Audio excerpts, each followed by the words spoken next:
Now we still waiting, since everybody keep talking about this evidence, since I'm the only one that be providing evidence to Terence Crawford fans when it comes down to this topic. And when I say evidence, I mean tangible evidence.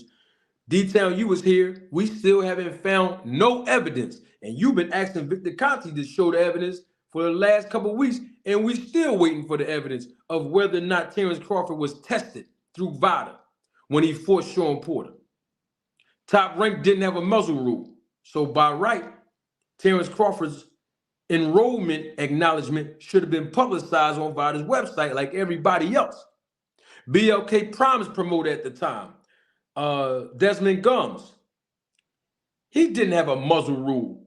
So by right, Terence Crawford's enrollment acknowledgement should have been posted on VADA's website, but it wasn't. You see, I'm coming with tangible evidence, irrefutable evidence, and we're still waiting for the answers. But I haven't heard not one Terence Crawford fan come on the platform and say, man, Jamarty, you were right.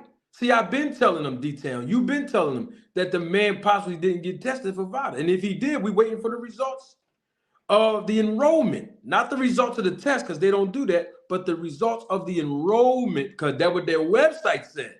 Now, somebody going to say, well, Manager Marty, their website don't say that. You're being biased. And then I show everybody this on your screen right here, D-Town. These are the words of Margaret Goodman, the founder of VADA. And I underlined it too. She says, when a fighter enrolls and is eligible for testing, they are listed on the site. And when they successfully complete the program, that is also listed. If a fighter tests positive, they are removed from the site.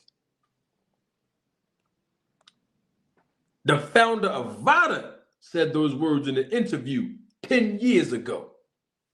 That's how long I've been telling y'all I did my research on this, 15 years. People don't want to believe. So what I'm saying is if the founder of VADA said those words, that was, let me put it up on the screen again for the haters that want to keep discrediting me. That's what she said. Now, what she's saying is true because we've seen this happen time and time again. So I come to conclude, D-Town, I've come to conclude, Lucky, I've come to conclude, members of the Road to Take Film crew, I've come to conclude, haters, Terence Crawford fans, detractors and spies, that based on what the founder of VADA said, Margaret Goodman, two things have to apply. We don't know which one.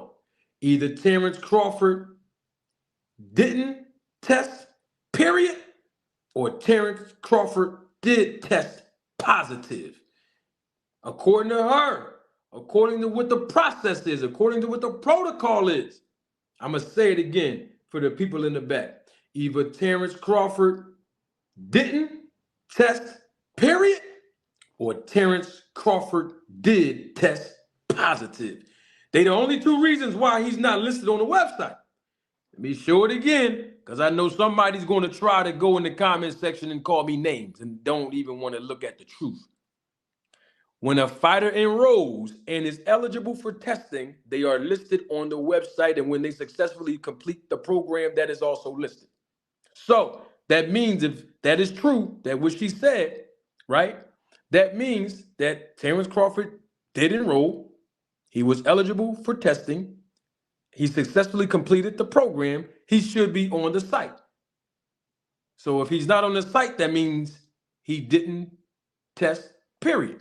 But the second sentence says, if a fighter tests positive, they are removed from the site. So that means if Terence Crawford is not on the site, then the other truth or fact could be that he did test positive. So one of the first things that I want to talk about was the issue of whether Crawford and Porter did drug testing. You brought that to my attention. And I said that I wasn't sure. I thought there was, but maybe there wasn't, and we needed to look into this. So the first thing that I did is I went online and I looked at the VADA tweets where they welcome and congratulate fighters. And I want to talk a little bit about that. But there's nothing there, okay? So I did send a text to Margaret Goodman at VADA earlier today asking, was there or was there not testing? So hopefully we'll get an answer here. Now I want to show the people this. On January the 8th, this is nearly 1 week after I interviewed Victor Conti the second time. This is me talking to Victor Conti in an email. I'm going to read it to those that are not watching the screen. You might be just listening to the podcast. I want to read it to everybody so y'all can see I did my due diligence now, because the man told me nearly a week ago that he was going to come back and let me know about that information. So I didn't hear anything from the guy. Hello, Victor. This is on January 8th. Stay with me, Terence Crawford fans and spies, detractors and haters. Stay with me. January 8th. Hello, Victor.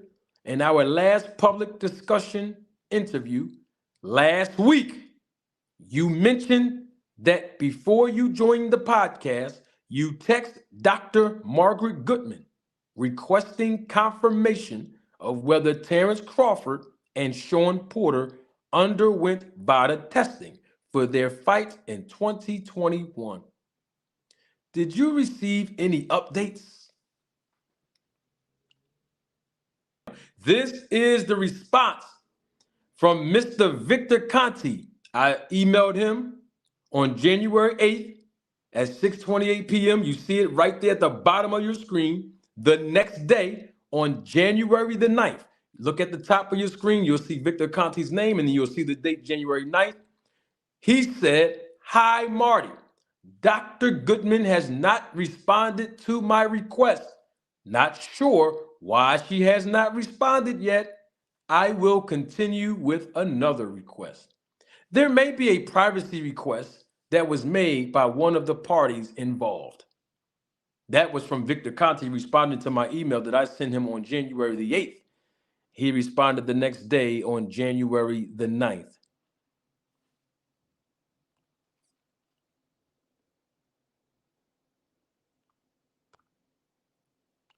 Detail boxing.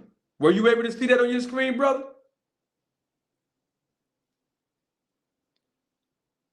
Detail, you on mute. Yeah, I seen it. You seen it? Lucky McKinless, were you able to see that response from Victor on your screen, brother? Yes, sir. Like I said, the answer is no. We need answers. You see, D-Town and Lucky, the thing is, if you have the founder, we're not talking about the secretary here of an organization. We're talking about the direct founder. You said text. He said text. Don't let me play it back for all you haters that saying I'm lying on the man. He said text. He said text. That's what he said. He texted her. Text. You know, text is on the phone. It's on the phone. It don't take that long to receive or transmit a text message. But he said text. He said text. He texted her right before we started the second interview. He texted her. And a week later, he said she still did not respond to a text message. This is the founder. You have the founder of an anti-doping agency's direct number. Text means mobile. That means you have her mobile, her cellular device, direct contact information. And she did not respond yet. That's what he said. You see, this is not defamation of character. This is his words. Hey, Marty, why wouldn't she answer the text from somebody who's trying to claim the sport? I'm not understanding that. Right, the anti-doping advocate, because they both sound like they're advocates. Yeah, it don't make sense. I think she would answer on the first one. It don't even make sense.